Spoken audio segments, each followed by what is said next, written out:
റോമർക്ക് എഴുതിയ ലേഖനം അതിൻ്റെ 7-ാമത്തെ അധ്യായമാണ് നമ്മൾ പഠിച്ചുകൊണ്ടിരുന്നത്.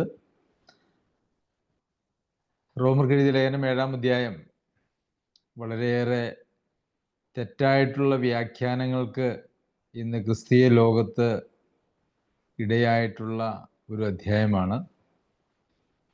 അതുകൊണ്ട് തന്നെ അത് വളരെ ക്രമമായും കൃത്യമായും നാം പഠിക്കേണ്ടത് ആവശ്യമാണ്. എല്ലാ സംശയങ്ങളും തീർത്ത് നമ്മൾ പഠിക്കേണ്ടതായിട്ടുള്ള ആവശ്യമുണ്ട്. ഇതങ്ങനെ മനസ്സിലാക്കാൻ പ്രയാസമുള്ള അധ്യായമൊന്നുമല്ല. എന്നാൽ എന്തുകൊണ്ടാണ് ഇങ്ങനെയൊരു തെറ്റായിട്ടുള്ള വ്യാഖ്യാനം ഈ അധ്യായത്തെ സംബന്ധിച്ച് വന്നത് എന്ന് ചോദിച്ചാൽ, മനുഷ്യൻ്റെ യഥാർത്ഥത്തിലുള്ള ക്രിസ്തീയ ജീവിതത്തെക്കുറിച്ചുള്ള അറിവുകേടും മനുഷ്യൻ്റെ പരാജയവും അവൻ ദൈവവചനത്തെ വളരെ വ്യത്യസ്തമായുള്ളൊരു തലത്തിലേക്ക് വ്യാഖ്യാനിക്കുവാൻ നിർബന്ധിതനായി എന്ന് അതിനെ പരിശോധിച്ചാൽ നമുക്ക് കാണുവാനായിട്ട് സാധിക്കും. കഴിഞ്ഞ ആഴ്ച ഞാൻ പറഞ്ഞപ്പോൾ നമ്മൾ ന്യായപ്രമാണത്തിൻ്റെ കീഴിലേക്ക് എന്നതുപോലെ രക്ഷിക്കപ്പെട്ടതിന് ശേഷവും ആളുകൾ നീങ്ങിപ്പോകുവാനായിട്ടുള്ള സാധ്യതയുണ്ട് എന്ന് നമ്മൾ ചിന്തിക്കുകയുണ്ടായി. കാരണം രക്ഷിക്കപ്പെട്ടതിന് ശേഷം നമ്മെ മുമ്പോട്ട് നയിക്കുന്നത് ചില അരുതുകളും അല്ലെങ്കിൽ ചില ശരികളും ചില തെറ്റുകളുമാണ് എങ്കിൽ നമ്മെ നിയന്ത്രിക്കുന്നത് യഥാർത്ഥത്തിൽ ദൈവാത്മാവല്ല, മറിച്ച് ന്യായപ്രമാണമോ അല്ലെങ്കിൽ അതിന് തുല്യമായിട്ടുള്ളൊരു അവസ്ഥയോ ആണ് എന്ന് നമുക്ക് കാണുവാനായിട്ട് സാധിക്കും. ഇവിടെ ഒന്നുകൂടി ഈ വാക്യത്തെ ഒന്ന് മനസ്സിലാക്കേണ്ടത് ആവശ്യമാണ് എന്ന് ഞാൻ വിചാരിക്കുന്നു. ഞാൻ നേരത്തെ സൂചിപ്പിച്ചിരുന്നല്ലോ, ഈ ന്യായപ്രമാണത്തിൻ്റെ കീഴിൽ ജീവിക്കുക എന്ന് പറയുന്നത് കൊണ്ട് അർത്ഥമാക്കുന്നത് പഴയ നിയമത്തിലെ ന്യായപ്രമാണം ദൈവം യഹൂദന്മാർക്ക് നൽകിയിരിക്കുന്നത് മാത്രമല്ല, മറിച്ച് ഏതെങ്കിലും നിയമത്തിന് വിധേയപ്പെട്ട് ജീവിക്കുന്ന ജീവിതങ്ങളെല്ലാം ന്യായപ്രമാണത്തിന് വിധേയപ്പെട്ട് ജീവിക്കുന്നത് പോലെ തന്നെയാണ്. അങ്ങനെയുള്ള ആളുകളെക്കുറിച്ച് പൊതുവിൽ പറയാറുള്ളത് അവർ നിയമവാദികൾ എന്നാണ്. അപ്പോൾ സഭയ്ക്ക് ഒരു നിയമവാദിയാകാനായിട്ട് കഴിയും, അതുപോലെ തന്നെ ഒരു വ്യക്തിക്കും നിയമവാദിയാകുവാനായിട്ട് സാധിക്കും. എങ്ങനെയാണ് സഭയ്ക്ക് നിയമവാദിയാകുവാനായിട്ട് കഴിയുന്നത്? നമുക്കറിയാം, സഭകൾക്കെല്ലാം ചില ബൈലോസ് ഉണ്ട്. സഭാ അംഗങ്ങൾ പാലിക്കേണ്ടതായിട്ടുള്ള ചില നിയമങ്ങളുണ്ട്. അതിന് പാലിക്കാതെ വന്നാൽ, അതിനെതിരെ പ്രവർത്തിച്ചാൽ അതിനെ നിയന്ത്രിക്കുന്നതിന് വേണ്ടി കുറേ നിയമങ്ങളുണ്ട്. ഇതെല്ലാം എഴുതി വെച്ചിട്ട് ആ നിയമങ്ങൾക്ക് വിധേയമായിട്ട് സഭാംഗങ്ങൾ പെരുമാറുമ്പോൾ അവരെ സഭാംഗമായി കണക്കാക്കുന്നു എന്നുള്ള ഒരു നിലപാടാണ് ഇന്ന് ലോകത്തെല്ലായിടത്തുമുള്ളത്. അങ്ങനെയുള്ള ആളുകളെ നിയമവാദികൾ എന്ന് പറയാം. ഈ അധ്യായത്തിൽ നാം കാണുന്നത് പോലെ തന്നെ അവർ യഥാർത്ഥത്തിൽ ന്യായപ്രമാണത്തിൻ്റെ കീഴത്തിൽ ജീവിക്കുന്നതിന് തുല്യമായിട്ടുള്ളൊരു ജീവിതമാണ്. ഈ നിയമവാദികളുടെ ഒരു പ്രത്യേകത എന്ന് പറയുന്നത്, അവർ മനുഷ്യരുടെ പാപത്തെ അല്ല അവർ കാണുക, അവർ പാപങ്ങളെയാണ് കാണുക. ഈ പാപത്തെ കാണുന്നതും പാപങ്ങളെ കാണുന്നതും തമ്മിൽ വളരെ വ്യത്യാസമുണ്ട്. ഒരാൾ പാപി ആയതുകൊണ്ടാണ് അവൻ പാപങ്ങളിൽ അല്ലെങ്കിൽ വിവിധ പാപങ്ങളിൽ അകപ്പെട്ടു പോകുന്നത്. അപ്പോൾ ഒരു മനുഷ്യൻ പാപിയാണ് എന്നുള്ള യാഥാർത്ഥ്യവും ആ പാപത്തിൽ നിന്നുള്ള രക്ഷയാണ് വേണ്ടത് എന്നുള്ള യാഥാർത്ഥ്യവും വിട്ടിട്ട് മനുഷ്യൻ സാവകാശം ചില പാപങ്ങളിലേക്ക് അവരുടെ ശ്രദ്ധയെ കേന്ദ്രീകരിക്കും. പ്രത്യേകിച്ച് നിയമവാദികളായിട്ടുള്ള ആളുകൾ മറ്റുള്ള മനുഷ്യരുടെ ജീവിതത്തിലെ തെറ്റുകളെ കണ്ടിട്ട് ആ തെറ്റുകളെ വളരെയേറെ വിധിക്കുന്ന ഒരു മനോഭാവത്തോടു കൂടി ജീവിക്കുന്ന ആളുകളാണ് എന്ന് നമുക്ക് കാണുവാനായിട്ട് കഴിയും. മനുഷ്യൻ്റെ ആന്തരിക തലത്തെ അവർ കാണാതെ ബാഹ്യമായിട്ടുള്ള അവരുടെ തലത്തെ കാണുന്ന ഒരു പ്രകൃതവും ഈ നിയമവാദികൾക്ക് ഉണ്ടാകുക സാധാരണമാണ്.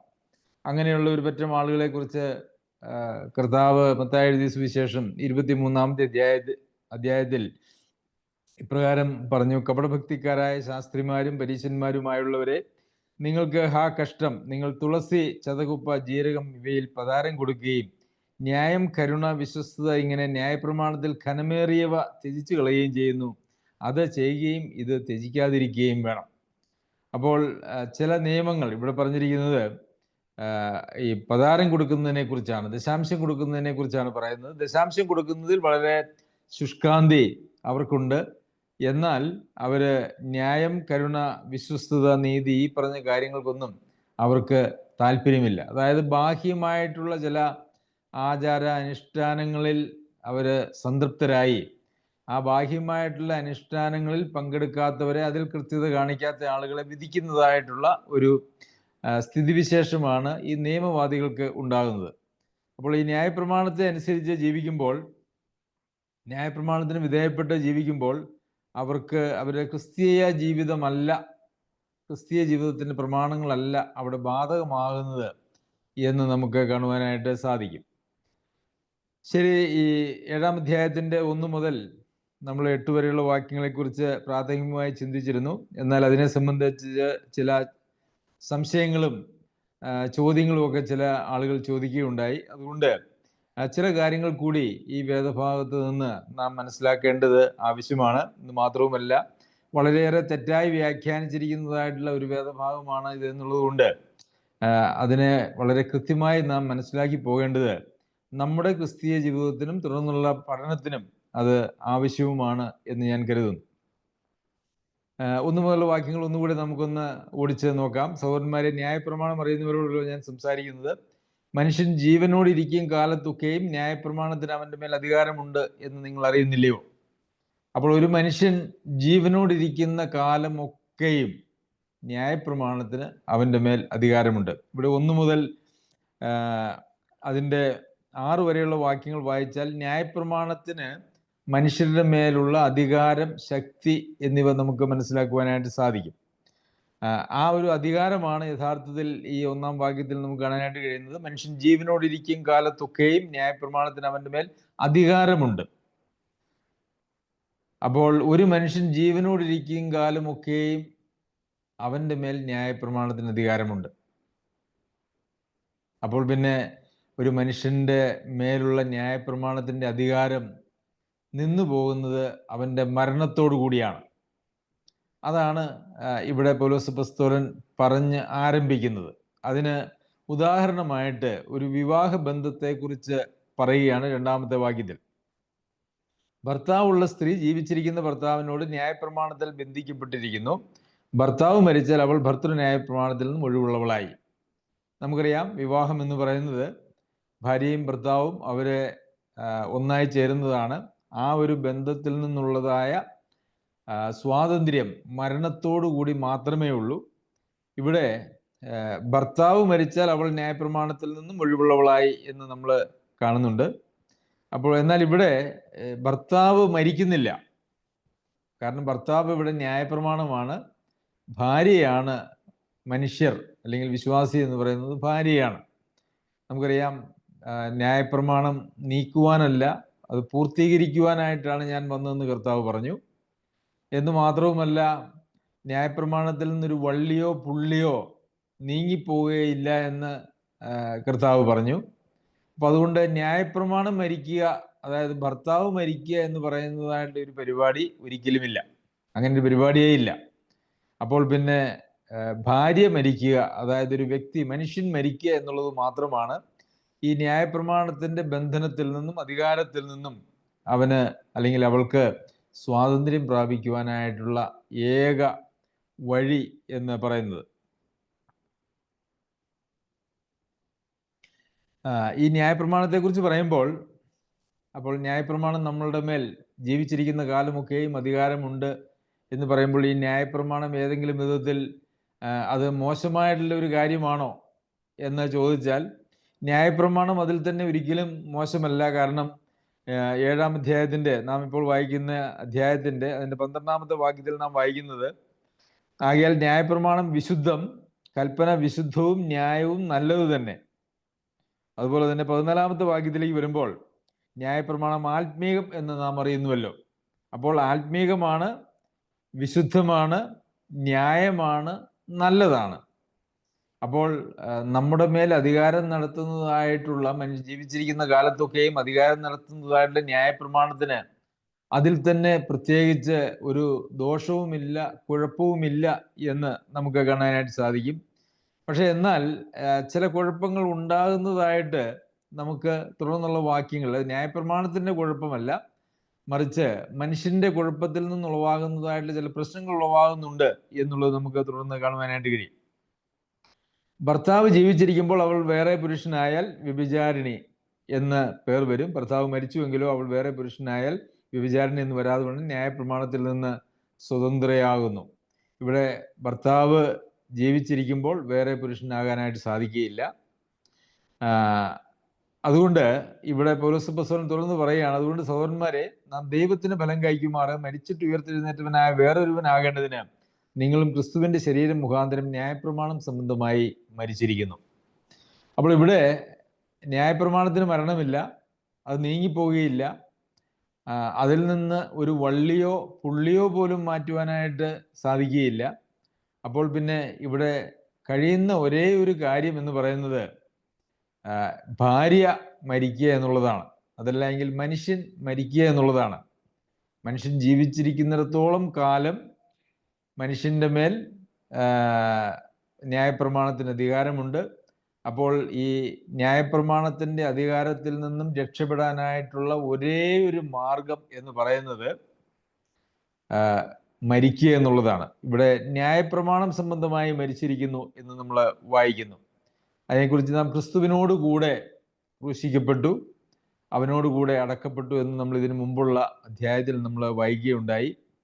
അപ്പോൾ ക്രിസ്തുവിനോട് കൂടെ ഒരാൾ മരിച്ചാൽ മാത്രമേ അവർക്ക് ന്യായപ്രമാണത്തിൻ്റെ അധികാരത്തിൽ നിന്നും സ്വാതന്ത്ര്യം പ്രാപിക്കുവാനായിട്ട് കഴിയുകയുള്ളൂ. ന്യായപ്രമാണത്തിൻ്റെ പരിമിതികളെക്കുറിച്ച് നമുക്ക് പിന്നീട് ഈ അധ്യായത്തിൽ തന്നെ വായിക്കുവാനായിട്ട് സാധിക്കും. അതിനെക്കുറിച്ച് നാം പഠിക്കും. ഈ കാര്യത്തിൽ നമ്മൾ ഇപ്പോൾ ചിന്തിക്കുന്നതായിട്ടുള്ള കാര്യം നമ്മുടെ മനസ്സിൽ അത് വളരെ വ്യക്തമായിട്ട് ഇരുന്നാൽ മാത്രമേ നമുക്ക് തുടർന്നുള്ളതായിട്ടുള്ള പഠനത്തിൽ അത് നമ്മെ സഹായിക്കുകയുള്ളൂ. മറന്നു പോകാനായിട്ട് പറ്റുകയില്ല, പാടില്ല. അങ്ങനെ മറന്നു പോയാൽ നമുക്ക് ഈ പഠനം പ്രത്യേകിച്ച് വളരെ തെറ്റായിട്ടുള്ള നിലയിൽ പഠിപ്പിക്കുന്ന വേദഭാഗമായതുകൊണ്ട് നാം വളരെ ശ്രദ്ധയോടുകൂടി ഇരിക്കേണ്ടത് ആവശ്യമാണ്. അപ്പോൾ ന്യായപ്രമാണത്തിന് നമ്മുടെ മേലുള്ള, അല്ലെങ്കിൽ നിയമങ്ങൾക്ക് നമ്മളുടെ മേലുള്ള അധികാരം എന്ന് പറയുന്നത് അത് മാറിക്കിട്ടുന്നതിന് ഒരേ ഒരു വഴിയേ ഉള്ളൂ: ക്രിസ്തുവിനോടുകൂടി നാം മരിക്കുക. യഥാർത്ഥത്തിൽ ഒരുവൻ വീണ്ടും ജന്മം പ്രാപിക്കുമ്പോൾ സംഭവിക്കുന്നതായിട്ടുള്ളൊരു കാര്യം അതുതന്നെയാണ്, ക്രിസ്തുവിനോട് കൂടി മരിക്കുകയാണ്. ക്രിസ്തുവിനോട് കൂടെ മരിക്കുക എന്ന് പറഞ്ഞു കഴിഞ്ഞാൽ അത് എങ്ങനെയാണ് മരണം നടക്കുന്നത്? നമ്മളെ ആരും ഒരു ആക്ഷരികമായി നമ്മളാരും മരിക്കുന്നില്ല. ഇപ്പം പാപം ചെയ്തപ്പോൾ ആദാമും ഹവ്വായും ഇത് തിന്നുന്ന നാളിൽ നിങ്ങൾ മരിക്കുമെന്ന് പറഞ്ഞു. പക്ഷെ അവരെ കൊണ്ടുപോയി കുഴിച്ചിട്ടിട്ടില്ല. എന്നാൽ ഈ മരിക്കുക എന്ന് പറയുമ്പോൾ ആ ഒരു ബന്ധത്തിൽ നിന്ന് നാം വേർപെടുക എന്നുള്ളതാണ് അതുകൊണ്ട് ഉദ്ദേശിക്കുന്നത്. മനുഷ്യന്റെ പ്രാണൻ അവൻ്റെ ശരീരത്തിൽ നിന്ന് മാറ്റപ്പെടുമ്പോഴാണ് മനുഷ്യൻ മരിക്കുന്നു എന്ന് പറയുന്നത്. അതുപോലെ തന്നെ ഈ ന്യായപ്രമാണത്തിൻ്റെ അധികാരത്തിൽ നിന്നും നമുക്ക് ഒരു മരണം വഴിയാണ് നാം ക്രിസ്തുവിനോട് ചേരുവാനായിട്ട് സാധിക്കുന്നത്. അതിനെ നമുക്ക് കർത്താവ് പറഞ്ഞതായിട്ടുള്ള മറ്റൊരു പ്രസ്താവന വെച്ച് നമുക്ക് പരിശോധിച്ചാൽ, എന്നെ പിൻചെല്ലുവാനായിട്ട് ആഗ്രഹിക്കുന്ന, എന്നെ അനുഗമിക്കുവാനായിട്ട് ആഗ്രഹിക്കുന്നതായിട്ടുള്ള ആളുകൾ തന്നെ തന്നെ ത്യജിക്കണം എന്ന് കർത്താവ് പറഞ്ഞിട്ടുണ്ട്. യഥാർത്ഥത്തിൽ ഒരു മനുഷ്യൻ്റെ മരണം എന്ന് പറയുന്നത്, അല്ലെങ്കിൽ ന്യായപ്രമാണത്തോടുള്ള അവൻ്റെ മരണം, ക്രിസ്തുവിനോടുള്ള അവൻ്റെ ചേരലിൻ്റെ പ്രാഥമിക ഘട്ടം എന്ന് പറയുന്നത് അവൻ തന്നെ തന്നെ ത്യജിക്കുക എന്ന് പറയുന്നതിലാണ് അതിരിക്കുന്നത്. എന്നാൽ ഇന്ന് സുവിശേഷം പറയുന്ന ആളുകളോ, അല്ലെങ്കിൽ അത് കേട്ട് ക്രിസ്തുവിനെ രക്ഷിതാവായി സ്വീകരിക്കുന്നു എന്ന് പറയുന്ന ആളുകളോ ഈ ഒരു മരണത്തിൻ്റെ തലത്തിലൂടെ കടന്നു പോകുന്നില്ല എന്നുള്ളത് ഒരു യാഥാർത്ഥ്യമാണ്. പൗലോസ് അപ്പോസ്തലൻ പറഞ്ഞു, ഇതാ ഞാൻ ക്രിസ്തുവിനോട് കൂടെ ക്രൂശിക്കപ്പെട്ടിരിക്കുന്നു, ഇനി ജീവിക്കുന്നത് ഞാനല്ല, ഞാൻ ജീവിക്കുന്നില്ല. അതാണ് നമുക്ക് പൗലോസ് അപ്പോസ്തലൻ പറയുന്നതിൽ നിന്നും മനസ്സിലാകുന്നത്. അപ്പോൾ ഞാൻ മരിച്ചു, ക്രിസ്തുവിനോട് കൂടെ ഞാൻ ക്രൂശിക്കപ്പെട്ടു. എങ്ങനെയാണ് ക്രിസ്തുവിനോട് കൂടെ ക്രൂശിക്കപ്പെട്ടത് എന്ന് ചോദിച്ചാൽ, ഞാൻ എന്നെ തന്നെ ത്യജിച്ചു. എനിക്ക് എൻ്റേതായിട്ടുള്ള യാതൊരു പരിപാടികളും പ്ലാനുകളും ഇല്ല. ക്രിസ്തു മാത്രം ക്രിസ്തുവിൻ്റെ ഇഷ്ടം നിറവേറ്റുന്നതിന് വേണ്ടി ഞാൻ എൻ്റെ ജീവിതത്തെ ക്രിസ്തുവിന് സമർപ്പിച്ചിരിക്കുന്നു. ഇനി ജീവിക്കുന്നത് ഞാനല്ല, ക്രിസ്തു എന്നിലൂടെ ജീവിക്കുകയാണ്. അപ്പോൾ യഥാർത്ഥത്തിൽ ഈ മരണം നടക്കുന്നത് നമ്മെ തന്നെ ത്യജിക്കുന്നതിലാണ്. നമ്മെ തന്നെ ത്യജിക്കുമ്പോൾ ഒരു മരണം നമ്മിൽ നടക്കുന്നു. അതിനുശേഷം നാം പുനരുദ്ധാനം ചെയ്ത പുതിയൊരു ജീവിതത്തിന്, അല്ലെങ്കിൽ ജീവിതത്തിൻ്റെ പുതുക്കം, അല്ലെങ്കിൽ ആത്മാവിൻ്റെ പുതുക്കം എന്ന് നമ്മൾ വചനത്തിൽ വായിക്കുന്നത് യഥാർത്ഥത്തിൽ നാം ക്രിസ്തുവിനോട് കൂടെ ഉയർത്തെഴുന്നേൽക്കുമ്പോഴാണ്. എന്താണ് ക്രിസ്തുവിനോട് കൂടെ ഉയർത്തെഴുന്നേൽക്കുക എന്ന് പറയുന്നത്? നമുക്കറിയാം, ഇന്ത്യക്ക് സ്വാതന്ത്ര്യം കിട്ടി. ഇന്ത്യക്ക് സ്വാതന്ത്ര്യം കിട്ടിയെന്ന് പറയുമ്പോൾ എന്താണ് അതിൽ നിന്നും അർത്ഥമാക്കുന്നത്? ബ്രിട്ടീഷുകാരുടെ നിയമത്തിൻ്റെ കീഴിലായിരുന്നു നാം. അപ്പോൾ നമുക്ക് സ്വാതന്ത്ര്യം കിട്ടി എന്ന് പറഞ്ഞാൽ അതിൻ്റെ അർത്ഥം ബ്രിട്ടീഷുകാരുടെ നിയമവ്യവസ്ഥയുടെ കീഴിൽ നിന്നും നാം ഇന്ത്യ ഗവൺമെൻറ്റിൻ്റെ നിയമവ്യവസ്ഥയുടെ കീഴിലേക്ക് മാറി എന്നുള്ളതാണ്. അപ്പോൾ സ്വാതന്ത്ര്യം എന്ന് പറഞ്ഞാൽ അവിടെ അർത്ഥമാക്കുന്നത് പിന്നെ നമുക്ക് ആരോടും ഒരു കടപ്പാടുമില്ല, ഉത്തരവാദിത്വവുമില്ല, എനിക്ക് ഇഷ്ടം പോലെ ജീവിക്കാം എന്നുള്ളതല്ല. മറിച്ച് ഒരു യോഗ്യമല്ലാത്ത ഒരു അധികാരത്തിൻ്റെ കീഴിൽ നിന്നും യോഗ്യമായ ഒരു അധികാരത്തിൻ്റെ കീഴിലേക്ക് മാറുക എന്നുള്ളതാണ്. എന്ന് പറഞ്ഞതുപോലെ തന്നെ ഈ ന്യായപ്രമാണത്തിൻ്റെ അധികാരത്തിൽ നിന്നും നാം മരിച്ച് നാം മാറ്റപ്പെട്ട് യഥാർത്ഥത്തിൽ ക്രിസ്തുവിൻ്റെ അധികാരത്തിൻ്റെ കീഴിലേക്ക് നാം വരികയാണ് ചെയ്യുന്നത്. അതുകൊണ്ട് അത് എപ്പോഴാണ് നാം ക്രിസ്തുവിൻ്റെ അധികാരത്തിൻ്റെ കീഴിലേക്ക് വരുന്നത്? നാം യേശു ക്രിസ്തുവിനെ നമ്മുടെ കർത്താവായിട്ട് സ്വീകരിക്കുമ്പോഴാണ്. അപ്പോൾ നമ്മെ തന്നെ നാം ത്യജിച്ചിട്ടില്ല എങ്കിൽ ക്രിസ്തുവിനെ നമ്മുടെ കർത്താവായിട്ട് സ്വീകരിക്കുക എന്ന് പറയുന്നത് അസാധ്യമായിട്ടുള്ള ഒരു കാര്യമാണ്. കാരണം ഞാൻ എന്നെ തന്നെ ത്യജിച്ചിട്ടില്ലെങ്കിൽ എൻ്റെ ജീവിതത്തിൻ്റെ കർത്താവ് ഞാൻ തന്നെയാണ്. ഞാൻ തന്നെ എൻ്റെ ജീവിതത്തിൻ്റെ കർത്താവായിട്ട് നിലനിന്നുകൊണ്ട് യേശു ക്രിസ്തുവിനെ മറ്റൊരു കർത്താവായിട്ട് നമ്മുടെ ജീവിതത്തിലേക്ക് സ്വീകരിക്കുക എന്ന് പറയുന്നത് ഒരിക്കലും സാധ്യമല്ലാത്തൊരു കാര്യമാണ്. ഒരേ അധികാരത്തോടു കൂടി, ഒരേ പദവിയോടു കൂടി ഒരാളെ രണ്ടാളുകൾക്ക് നിയന്ത്രിക്കുവാനായിട്ടോ അല്ലെങ്കിൽ കൊണ്ടുനടക്കുവാനായിട്ടോ കഴിയുകയില്ല.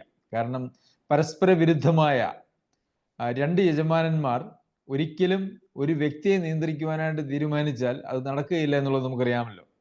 അപ്പോൾ നാം നമ്മെ തന്നെ ത്യജിച്ച് നമ്മളുടെ ജീവിതത്തിൻ്റെ സിംഹാസനത്തിൽ നിന്ന് നാം ഒഴിഞ്ഞ് അങ്ങനെ നാം മരിച്ച് കർത്താവായ യേശു ക്രിസ്തുവിനെ നമ്മുടെ ജീവിതത്തിൻ്റെ സിംഹാസനത്തിലേക്ക് സ്വീകരിക്കുമ്പോഴാണ് യഥാർത്ഥത്തിൽ ഒരു മനുഷ്യൻ ഒരു പുതിയ സൃഷ്ടിയായിത്തീരുന്നത്. അപ്പോൾ കർത്താവിനെ നാം ക്ഷണിക്കുമ്പോൾ കർത്താവിന് നമ്മുടെ ഹൃദയത്തിലേക്ക് വരാനായിട്ട് കഴിയണമെങ്കിൽ അതിന് നമ്മളിലുള്ള പാപത്തിന് ഒരു പരിഹാരം ഉണ്ടാകേണ്ടത് ആവശ്യമാണ്. ദൈവം തൻ്റെ ആത്മാവിനെ നമ്മുടെ ഹൃദയത്തിലേക്ക് അയക്കണമെങ്കിൽ, നമ്മുടെ ഹൃദയത്തിൽ വാസം ചെയ്യുന്നതിനും നമ്മളുടെ കർത്തൃത്വം ഏറ്റെടുത്ത് നമ്മെ നിയന്ത്രിക്കുന്നതിനും ദൈവാത്മാവിന് നമ്മുടെ ഹൃദയത്തിൽ വന്ന് വാസം ചെയ്യണമെങ്കിൽ നമ്മുടെ പാപത്തിനൊരു പരിഹാരം ഉണ്ടാക്കേണ്ടത് ആവശ്യമാണ്. അതാണ് കർത്താവായ യേശു ക്രിസ്തുവിൻ്റെ കാൽവരിയിലെ യാഗത്തിലൂടെ നമുക്ക് നേടിത്തരുന്നത്. അപ്പോൾ അങ്ങനെ നാം ന്യായപ്രമാണം സംബന്ധിച്ച് മരിച്ച് പാപം സംബന്ധിച്ച് മരിച്ചതെന്ന് നമ്മൾ കഴിഞ്ഞ അധ്യായം വായിച്ചപ്പോൾ നമ്മൾ പഠിച്ചു. പാപം സംബന്ധിച്ച് മരിച്ച്, ലോകത്തിൻ്റെ ആദ്യ പാഠങ്ങൾ സംബന്ധിച്ച് മരിച്ച്, ന്യായപ്രമാണം സംബന്ധിച്ച് മരിച്ച് നാം വേറൊരുവന്, ക്രിസ്തുവിന് ആയിത്തീരുകയാണ് ചെയ്യുന്നത്. അപ്പോൾ ഇങ്ങനെയാണ് ഇതൊക്കെയാണ് യഥാർത്ഥത്തിൽ വീണ്ടും ജനനം പ്രാപിക്കുമ്പോൾ അല്ലെങ്കിൽ ഒരാൾ രക്ഷിക്കപ്പെടുമ്പോൾ അവരുടെ ജീവിതത്തിൽ നടക്കുന്നത്. ഇതൊന്നും ഇന്ന് യഥാർത്ഥത്തിൽ മനസ്സിലാക്കുകയോ പഠിപ്പിക്കുകയോ പ്രസംഗിക്കുകയോ ചെയ്യുന്നില്ല എന്നുള്ളത് കൊണ്ട് തന്നെ ഇന്നത്തെ പ്രസംഗങ്ങൾ കേട്ട് രക്ഷിക്കപ്പെടുന്നതായിട്ടുള്ള ആളുകൾ യഥാർത്ഥത്തിൽ ഒരു രക്ഷയുടെ അനുഭവത്തിലേക്ക് അവർ വരുന്നില്ല എന്ന് നമുക്ക് കാണുവാനായിട്ട് സാധിക്കും. അപ്പോൾ ഈ പാപം സംബന്ധിച്ച് മരിക്കാത്ത ഒരാളെ, ന്യായപ്രമാണം സംബന്ധിച്ച് മരിക്കാത്ത ഒരാളെ ഒരിക്കലും അവർക്ക് പാപത്തിൻ്റെ മേലുള്ള ഒരു സ്വാതന്ത്ര്യം അവരുടെ പ്രായോഗിക ജീവിതത്തിൽ അനുഭവിക്കുവാനായിട്ട് കഴിയുന്നതല്ല. അവരുടെ പ്രായോഗിക ജീവിതത്തിൽ പാപത്തിൽ നിന്നുള്ള സ്വാതന്ത്ര്യം അനുഭവിക്കണമെങ്കിൽ അവർ കർത്താവായ യേശു ക്രിസ്തുവിനോട് കൂടെ ഒരു മരണത്തിൻ്റെ അവസ്ഥയിലൂടെ കടന്നു പോയവരായാൽ മാത്രമേ പറ്റുകയുള്ളൂ. കർത്താവ് ഈ ലോകത്തിലേക്ക് വന്നത് തന്നെ നമ്മെ പാപത്തിൽ നിന്നും രക്ഷിക്കുവാനായിട്ടാണ്.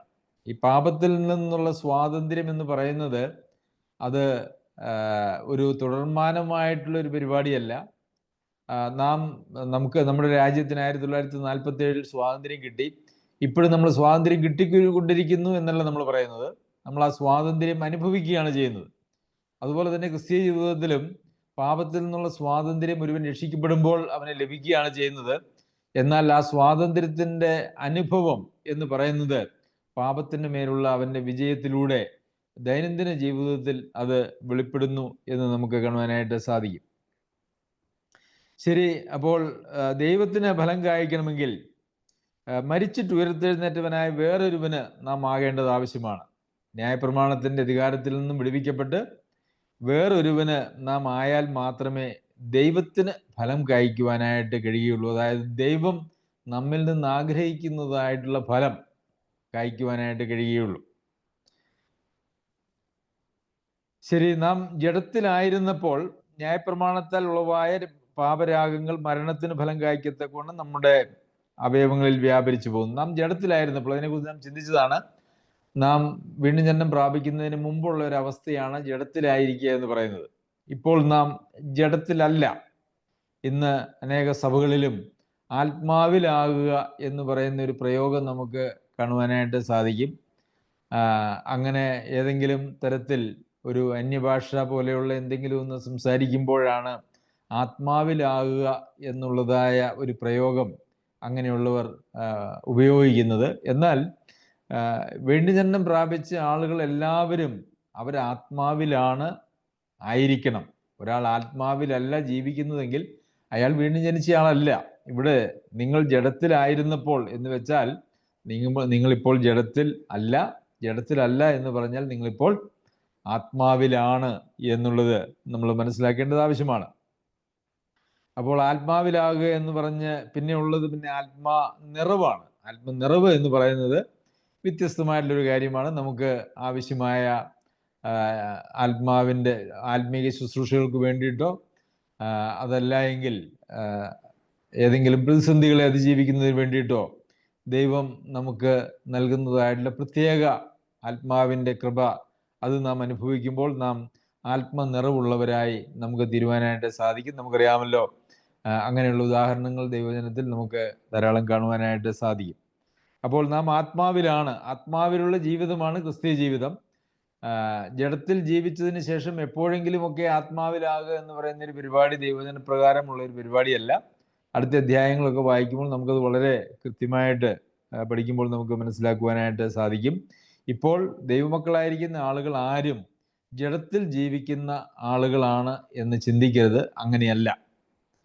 ജഡത്തെ അനുസരിച്ച് ജീവിച്ചാൽ അടുത്ത അധ്യായം നാം പഠിക്കുമ്പോൾ നമുക്കിവിടെ കാണുവാനായിട്ട് കഴിയും. ജഡത്തെയാണ് നിങ്ങൾ അനുസരിച്ച് ജീവിക്കുന്നതെങ്കിൽ മരിക്കും നിശ്ചയം എന്നാണ് അവിടെ പറയുന്നത്. നാം ആത്മാവിനാൽ ജീവിക്കുന്നവരും ആത്മാവിൽ ജീവിക്കുന്നവരുമാണ്. അങ്ങനെയാണെങ്കിൽ മാത്രമേ ദൈവത്തിന് ഫലം കായ്ക്കുവാനായിട്ട് നമുക്ക് കഴിയുകയുള്ളൂ. നാം ജഡത്തിലായിരുന്നപ്പോൾ ന്യായപ്രമാണത്താൽ ഉളവായ പാപരാഗങ്ങൾ മരണത്തിന് ഫലം കായ്ക്കത്തക്കൊണ്ട് നമ്മളുടെ അവയവങ്ങളിൽ വ്യാപരിച്ചു പോന്നു. അപ്പം നാം ഇപ്പോൾ ജഡത്തിലാണ് ജീവിക്കുന്നതെങ്കിൽ എന്താണ് അതിൻ്റെ പരിണത ഫലം എന്ന് ഇവിടെ വീണ്ടും നമ്മൾ കാണുകയാണ്. കാരണം ആത്മാവിൽ ജീവിച്ചാൽ ദൈവത്തിന് ഫലം കായ്ക്കുമാറ് നമുക്ക് ജീവിക്കാനായിട്ട് കഴിയും. അല്ല, ജഡത്തിലാണ് ജീവിക്കുന്നതെങ്കിൽ യഥാർത്ഥത്തിൽ നാം ന്യായപ്രമാണത്തിൻ്റെ കീഴിലാണ്. അപ്പോൾ ഇന്ന് അനേക സഭകളിലും ആളുകൾ ചില പ്രമാണങ്ങൾ പാലിക്കുന്നതിന് വേണ്ടി മാത്രം ക്രിസ്തീയ ജീവിതത്തെ, ചില പ്രമാണങ്ങൾ പാലിക്കുന്നതിലേക്ക് ക്രിസ്തീയ ജീവിതത്തെ ഒതുക്കിയിരിക്കുന്നത് നമുക്ക് കാണാനായിട്ട് കഴിയും. അത് അവരെ നിയന്ത്രിക്കുന്നത് യഥാർത്ഥത്തിൽ നിയമങ്ങളാണ്, അല്ലാതെ ആത്മാവല്ല. ആത്മനിയന്ത്രിത ജീവിതം മാത്രമേ ദൈവത്തിന് ഫലം കായ്ക്കുവാനായിട്ട് കഴിയുകയുള്ളൂ. ഇനി ചില നിയമങ്ങൾ അനുസരിച്ചാണ് നാം ജീവിക്കുന്നതെങ്കിൽ നാം വീണ്ടും ഒരു ന്യായപ്രമാണം അനുസരിക്കുന്ന ഒരു തലത്തിലേക്ക് നാം മാറിപ്പോവുകയാണ് ചെയ്യുന്നത്. അങ്ങനെയാണ് എങ്കിൽ ന്യായപ്രമാണത്താലാണ് നാം നിയന്ത്രിക്കപ്പെടുന്നത് വീണ്ടുമെങ്കിൽ അതിനാൽ ഉളവായ പാപരാഗങ്ങൾ മരണത്തിന് ഫലം കായ്ക്കത്തക്കവണ്ണം നമ്മളുടെ അവയവങ്ങളിൽ വ്യാപരിക്കും. പണ്ട് എങ്ങനെയായിരുന്നോ വ്യാപരിച്ചിരുന്നത് അതുപോലെ തന്നെ വീണ്ടും ഒരവസ്ഥയിലേക്ക് നാം കടന്നു പോകും എന്നുള്ളതാണ് ഒരു യാഥാർത്ഥ്യം. ഇപ്പോഴോ നമ്മെ പിടിച്ചിറക്കിയിരുന്ന ന്യായപ്രമാണം സംബന്ധിച്ച് മരിച്ചിരിക്കുക കൊണ്ട് അക്ഷരത്തിന്റെ പഴക്കത്തിലല്ല ആത്മാവിന്റെ പുതുക്കത്തിൽ തന്നെ സേവിക്കേണ്ടതിന് നാം ന്യായപ്രമാണത്തിൽ നിന്ന് ഒഴിവുള്ളവരായിരിക്കുന്നു. അപ്പോൾ ന്യായപ്രമാണം സംബന്ധിച്ച് നാം മരിച്ചുവെങ്കിൽ ഈ ന്യായപ്രമാണത്തെ സംബന്ധിച്ച് മരിക്കുക എന്ന് പറഞ്ഞാൽ അതിനോട് ചേർന്ന് നടക്കുന്ന ഒരു കാര്യമാണ് ആത്മാവിനാൽ നിയന്ത്രിക്കപ്പെടുന്ന ഒരവസ്ഥയിലേക്ക് വരിക എന്ന് പറയുന്നത്. നാം ഒരിടത്ത് മരിച്ചാൽ ക്രിസ്തുവിനോട് കൂടെ നാം മരിച്ചു അടക്കപ്പെട്ടു, നാം അവനോട് കൂടെ ഉയർത്തെഴുന്നേറ്റു. അവനോട് കൂടെ മരിക്കുകയും അടക്കപ്പെടുകയും ചെയ്താൽ മാത്രമേ അവനോട് കൂടെ ഉയർത്തെഴുന്നേൽക്കപ്പെടുവാനായിട്ടും കഴിയുകയുള്ളൂ. അപ്പോൾ അവനോട് കൂടെ മരിച്ച് ഇല്ലാതെയായി പോകുന്ന ഒരവസ്ഥയില്ല. കർത്താവിനോട് കൂടെ നാം മരിച്ചുവെങ്കിൽ കർത്താവിനോട് കൂടെ നാം ഉയർത്തെഴുന്നേറ്റു, ഒരു പുതിയ സൃഷ്ടിയായി തീർന്നു, ഒരു ജീവന്റെ പുതുക്കം, ആത്മാവിനാൽ നിയന്ത്രിക്കപ്പെടുന്നതായിട്ടുള്ള ഒരു അവസ്ഥ. അപ്പോൾ ഈ ജഡത്താൽ നിയന്ത്രിക്കപ്പെടുക അല്ലെങ്കിൽ നിയമത്താൽ നിയന്ത്രിക്കപ്പെടുക എന്ന് പറയുന്നതും അതല്ല എങ്കിൽ ആത്മാവിനാൽ നിയന്ത്രിക്കപ്പെടുക എന്ന് പറയുന്നതുമായ രണ്ടവസ്ഥയേ ഉള്ളൂ. ഇതിന് മധ്യത്തിൽ മറ്റൊരു അവസ്ഥ ഇല്ല എന്നുള്ളത് നാം മനസ്സിലാക്കണം. ഒന്നുകിൽ നാം ജഡത്തിലാണ് അല്ലെങ്കിൽ നാം ആത്മാവിലാണ്. ഇത് രണ്ടുമല്ലാത്ത ഒരവസ്ഥ ഇല്ല. ഒന്നുകിൽ നാം ന്യായപ്രമാണത്തിന്റെ കീഴിലാണ് അല്ലെങ്കിൽ നാം കൃപയുടെ കീഴിലാണ്. ഇത് രണ്ടുമല്ലാത്ത ഒരവസ്ഥയില്ല. അപ്പോൾ നാം ജഡത്തിന്റെ ചില ജഡിക നിയമങ്ങൾക്കോ കൽപ്പനകൾക്കോ അനുസരിച്ചാണ് നാം ജീവിക്കുന്നതെങ്കിൽ നാം ന്യായപ്രമാണത്തിന് കീഴിൽ തന്നെയാണ്. ഒരു പക്ഷേ ന്യായപ്രമാണം സംബന്ധിച്ച് നാം മരിച്ചിട്ടില്ല, ക്രിസ്തുവിനോട് കൂടെ നാം ക്രൂശിക്കപ്പെട്ടിട്ടില്ല. അങ്ങനെയെങ്കിൽ ക്രൂശിക്കപ്പെട്ടിട്ടില്ല എങ്കിൽ നാം ക്രിസ്തുവിനോട് കൂടെ ഉയർത്തെഴുന്നേറ്റിട്ടുമില്ല എന്ന് വെച്ചാൽ നമ്മിൽ ആത്മാവില്ല, ഒരു പുതിയ സൃഷ്ടിയായി തീർന്നിട്ടില്ല എന്നുള്ളതാണ് നമുക്ക് മനസ്സിലാക്കുവാനായിട്ട് സാധിക്കുന്നത്. അപ്പോൾ ന്യായപ്രമാണത്തിന്റെ കീഴിലാണ് എന്ന് വന്നാൽ, നമ്മൾ കഴിഞ്ഞ അധ്യായം പഠിച്ചപ്പോൾ അതിനെ സംബന്ധിച്ച് നമ്മൾ ഒന്ന് പഠിക്കുകയുണ്ടായി. അപ്പൊ അതിന്റെ 14-ാമത്തെ വാക്യത്തിൽ, നിങ്ങൾ ന്യായപ്രമാണത്തിനല്ല കൃപയ്ക്കത്രേ അധീനരാകിയാൽ പാപം നിങ്ങളിൽ കർത്തൃത്വം നടത്തുകയില്ലല്ലോ. 6-ാം അധ്യായത്തിന്റെ 14-ാം വാക്യം. അപ്പോൾ നാം ന്യായപ്രമാണത്തിനാണ് അധീനരെങ്കിൽ, നാം ക്രിസ്തുവിനോടുകൂടെ മരിച്ചിട്ടില്ല എങ്കിൽ നാം അധീനരായിരിക്കുന്നത് ന്യായപ്രമാണത്തിനാണ്. അപ്പോൾ അങ്ങനെ ന്യായപ്രമാണത്തിന്റെ അധീനതയിലാണ് നാം ഇപ്പോഴും ജീവിക്കുന്നതെങ്കിൽ പാപമാണ് നമ്മളിൽ കർത്തൃത്വം നടത്തുന്നത്. ഇവിടെ കൃപയ്ക്കത്രേ അധീനരാകിയാൽ പാപം നിങ്ങളിൽ കർത്തൃത്വം നടത്തുകയില്ലല്ലോ എന്നാണ് പറഞ്ഞിരിക്കുന്നത്. 6-ാം അധ്യായത്തിന്റെ 14-ാമത്തെ വാക്യം. അപ്പോൾ നാം ന്യായപ്രമാണത്തിന്റെ കീഴിലാണ് എങ്കിൽ നമ്മളിൽ അധികാരം നടത്തുന്നത് ന്യായപ്രമാണമാണ്, പാപമാണ് നമ്മളിൽ അധികാരം നടത്തുന്നത്. അപ്പോൾ ഇത് നാം വളരെ കൃത്യമായി മനസ്സിലാക്കേണ്ടത് ആവശ്യമാണ്.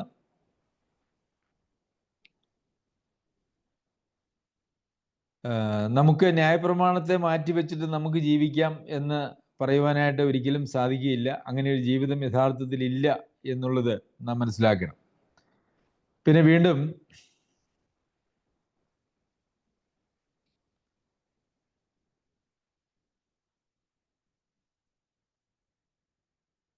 റോമാലേഖനം 7-ാം അധ്യായം അതിൻ്റെ 6-ാമത്തെ വാക്യം, ഇപ്പോഴോ, അതായത് വീണ്ടുജനനം പ്രാപിച്ചതിന് ശേഷം അല്ലെങ്കിൽ ന്യായപ്രമാണം സംബന്ധിച്ച് മരിച്ചതിന് ശേഷം അതല്ലെങ്കിൽ രക്ഷിക്കപ്പെട്ടതിന് ശേഷം നമ്മെ പിടിച്ചിറക്കിയിരുന്ന ന്യായപ്രമാണം സംബന്ധിച്ച് മരിച്ചിരിക്കൊണ്ട് അക്ഷരത്തിന്റെ പഴക്കത്തിലല്ല ആത്മാവിന്റെ പുതുക്കത്തിൽ തന്നെ സേവിക്കേണ്ടതിന് നാം ന്യായപ്രമാണത്തിൽ നിന്നും ഒഴിവുള്ളവരായിരിക്കുന്നു. അപ്പോൾ അക്ഷരത്തിന്റെ പഴക്കം എന്ന് പറയുന്നത് ന്യായപ്രമാണമാണ് അവിടെ ഉദ്ദേശിച്ചിരിക്കുന്നത്. എന്നാൽ ആത്മാവിന്റെ പുതുക്കം, അപ്പോൾ നമുക്കറിയാം ഇസ്രായേൽ മക്കൾക്ക് കല്ലിൽ എഴുതി അതല്ല എങ്കിൽ മറ്റ് എഴുതി അക്ഷരങ്ങളാൽ എഴുതി കൊടുത്തതായിട്ടുള്ള ഒരു പുസ്തകമായിരുന്നു, പ്രമാണമായിരുന്നു അവർക്കുണ്ടായിരുന്നത്. എന്നാൽ പുതിയ നിയമത്തിൽ നമ്മുടെയൊക്കെ കൈകളിൽ ബൈബിളുകളുണ്ട്. ഒരുപക്ഷെ പല ഭാഷകളിലുള്ളതുണ്ട്, പല തർജ്ജമകളുണ്ട്. നാം അതൊക്കെ വായിക്കുകയും പഠിക്കുകയും ഒക്കെ ചെയ്യുന്നുണ്ട്. എന്നാൽ പുതിയ നിയമത്തിൽ യഥാർത്ഥത്തിൽ അക്ഷരങ്ങളാൽ എഴുതിയിരിക്കുന്ന ഒരു ബൈബിൾ നാം കയ്യിൽ പിടിക്കുന്നു എന്നുള്ളതിനപ്പുറം മറ്റൊരു തലത്തിലാണ് ദൈവാത്മാവ് നമ്മളോട് ഇടപെടുന്നത്. നമുക്കൊരു കാര്യം ചെയ്യാം. കൊരിന്ത്യർക്ക് എഴുതിയ 2-ാം ലേഖനം 3-ാം അധ്യായത്തിലേക്ക് വരാം. അവിടെ അതിനെ സംബന്ധിച്ച് നമുക്ക് വ്യക്തമായിട്ട് ചില കാര്യങ്ങൾ കാണുവാനായിട്ട് സാധിക്കും. കൊരിന്ത്യർക്ക് എഴുതിയ 2-ാം ലേഖനം 3-ാം അധ്യായത്തിന്റെ 3-ാം വാക്യത്തിൽ, ഞങ്ങളുടെ ശുശ്രൂഷയാൽ ഉണ്ടായ ക്രിസ്തുവിൻ പത്രമായി നിങ്ങൾ വെളിപ്പെടുന്നുവല്ലോ, അത് മഷി കൊണ്ടല്ല, ജീവനുള്ള ദൈവത്തിന്റെ ആത്മാവിനാൽ അത്രേ. കൽപ്പലകയിലല്ല, ഹൃദയമെന്ന മാംസപ്പലകയിൽ തന്നെ എഴുതിയിരിക്കുന്നത്. അപ്പോൾ കൽപ്പലകയിൽ മഷി കൊണ്ട് മനുഷ്യരെഴുതിയ വചനമല്ല, മറിച്ച് ജീവനുള്ള ദൈവത്തിന്റെ ആത്മാവിനാൽ ഹൃദയമെന്ന മാംസപ്പലകയിൽ തന്നെ ആണ് ഈ വചനം എഴുതപ്പെടേണ്ടത്. ആത്മാവിനാൽ ഹൃദയമെന്ന മാംസപ്പലകയിലാണ് ഇത് എഴുതേണ്ടത്. പ്രിയമുള്ളവരെ, നാം ബൈബിൾ കയ്യിൽ പിടിച്ചുകൊണ്ട് വായിക്കുകയും പഠിക്കുകയും ചർച്ച ചെയ്യുകയും ഒക്കെ ചെയ്യുമ്പോൾ ആ ജീവനുള്ള വചനം നമ്മുടെ ഹൃദയമാകുന്ന മാംസപ്പലകയിൽ ദൈവാത്മാവിനാൽ രേഖപ്പെടുത്തപ്പെടുന്നുണ്ടോ എന്നുള്ളത് നാം പരിശോധിക്കേണ്ടത് ആവശ്യമാണ്. കേവലം പഠനത്തിന് വേണ്ടി നാം പഠിക്കുമ്പോൾ അത് എഴുതപ്പെടുന്നത് ഒരുപക്ഷെ നമ്മളുടെ ബുദ്ധിയിലാണ്. എന്നാൽ ദൈവാത്മാവ് നമ്മളുടെ ബുദ്ധിയിലല്ല അത് എഴുതുന്നത്, നമ്മളുടെ ഹൃദയത്തിലാണ് അത് എഴുതുന്നത്. അത് നാം എഴുതുകയല്ല, ദൈവാത്മാവിനാൽ എഴുതപ്പെടുന്നതാണ്. അത് ഹൃദയപ്പലകകളിലാണ് എഴുതുന്നത്. അവൻ ഞങ്ങളെ 6-ാമത്തെ വാക്യം, അവൻ ഞങ്ങളെ പുതുനിയമത്തിന്റെ ശുശ്രൂഷകന്മാരാകുവാൻ പ്രാപ്തരാക്കി. അക്ഷരത്തിന്റെ ശുശ്രൂഷകന്മാരല്ല, ആത്മാവിന്റെ ശുശ്രൂഷകന്മാരത്രേ. അക്ഷരം കൊല്ലുന്നു, ആത്മാവ് ജീവിപ്പിക്കുന്നു. അപ്പോൾ അക്ഷരത്തിന്റെ ശുശ്രൂഷകന്മാരായിട്ടല്ല പുതിയ നിയമ വിശ്വാസികൾ ഇരിക്കുന്നത്. അത് ആത്മാവിന്റെ ശുശ്രൂഷയാണ്. അക്ഷരം കൊല്ലുന്നു, ആത്മാവ് ജീവിപ്പിക്കുന്നു. അപ്പോൾ ആത്മാവ് എങ്ങനെയാണ് ജീവിപ്പിക്കുന്നത് എന്ന് നാം ശ്രദ്ധിച്ചാൽ, അത് നമ്മുടെ ഹൃദയമാകുന്ന മാംസപ്പലകയിൽ ആ ദൈവത്തിൻ്റെ ജീവനുള്ള വചനം എഴുതി ചേർത്ത് നമ്മെ ഓരോ നിമിഷവും നമ്മുടെ ജീവിതത്തിൽ ദൈവം നിയന്ത്രിക്കുന്നത് വഴിയാണ്. അങ്ങനെയാണ് ആത്മാവിനാൽ നാം നടത്തപ്പെടുകയും ആത്മാവിൽ ജീവിക്കുകയും അങ്ങനെയുള്ള ആളുകൾക്ക് മാത്രമേ ഒരു ആത്മനിറവ് എന്ന് പറയുന്നത് സാധിക്കുകയുള്ളൂ. പിന്നെ നമ്മളൊരു ദൈവം നമ്മെ സഹായിക്കട്ടെ. ന്യായപ്രമാണത്തിന് നമ്മുടെ മേൽ വലിയ അധികാരമുണ്ട്. നാം ക്രിസ്തുവിനോടുകൂടെ മരിച്ചിട്ടില്ല എങ്കിൽ, നാം ക്രിസ്തുവിനോടുകൂടെ മരിച്ച് ഉയർത്തെഴുന്നേറ്റാൽ ന്യായപ്രമാണത്തിൻ്റെ അധികാരം മുഴുവൻ നമ്മളിൽ നിന്ന് മാറ്റപ്പെട്ടു. പിന്നെ എന്ന് വിചാരിച്ച് നാം അധികാരമില്ലാത്ത, നിയന്ത്രണമില്ലാത്ത ഒരു തലത്തിലേക്കല്ല പോകുന്നത്. ക്രിസ്തുവാണ് പിന്നെ നമ്മുടെ കർത്താവ്. ക്രിസ്തുവിനാണ് നമ്മളുടെ മേൽ അധികാരം. ആ അധികാരം നമ്മിൽ നിന്നും ബലമായിട്ട് ക്രിസ്തു പിടിച്ചു വാങ്ങിയതല്ല, മറിച്ച് നാം നമ്മെ തന്നെ ത്യജിച്ചിട്ട്, നാം നമ്മെ തന്നെ മരണത്തിന് ഏൽപ്പിച്ച് ആ അധികാരം കർത്താവായ യേശു ക്രിസ്തുവിന് നാം കൈമാറിയതാണ്. കർത്താവ് അതിനെക്കുറിച്ച് പറയുന്ന, ആരെങ്കിലും എന്നെ പിൻഗമിക്കാൻ ഇച്ഛിച്ചാൽ തന്നെ ത്യജിച്ച് ക്രൂശുമെടുത്തതിൻ്റെ പിന്നാലെ വരട്ടെ. നമ്മുടെ ഇച്ഛാശക്തി എന്ന് പറയുന്നത് വളരെ പ്രധാനപ്പെട്ട ഒരു കാര്യമാണ്. നാം മനഃപൂർവമായി മാനസാന്തരപ്പെട്ട് തിരിഞ്ഞ് ന്യായപ്രമാണത്തിൽ നിന്നും, അതല്ല എങ്കിൽ നമ്മുടെ പഴയ വഴികളിൽ നിന്നും നാം അതിനോടൊക്കെയും മരിച്ച് കർത്താവിൻ്റെ കർത്തൃത്വത്തിൻ്റെ കീഴിലേക്ക് നാം വരേണ്ടത് ആവശ്യമാണ്. അങ്ങനെയാകുമ്പോൾ മാത്രമാണ് ഒരു മനുഷ്യൻ്റെ രക്ഷ നടക്കുന്നത്. ഇന്ന് അനേക വിശ്വാസികൾ എന്ന് പറയുന്ന ആളുകളും അവർ ചില നിയമങ്ങൾ അനുസരിച്ചുകൊണ്ട്, സഭയുടെ ചില ചട്ടങ്ങളും വിധികളും കൽപ്പനകളും ഒക്കെ അനുസരിച്ചുകൊണ്ട് ബാഹ്യമായിട്ടുള്ള ചില ആചാരാനുഷ്ഠാനങ്ങളിൽ കുടുങ്ങി ഞങ്ങൾ വിശ്വാസികളാണ് എന്ന് തെറ്റിദ്ധരിച്ച് ജീവിക്കുന്നതായിട്ടുള്ള ആളുകളുണ്ട്. അത് വളരെ കഷ്ടമായിട്ടുള്ളൊരു കാര്യമാണ്. നമുക്ക് നമ്മുടെ ജീവിതത്തെ പരിശോധിക്കാം.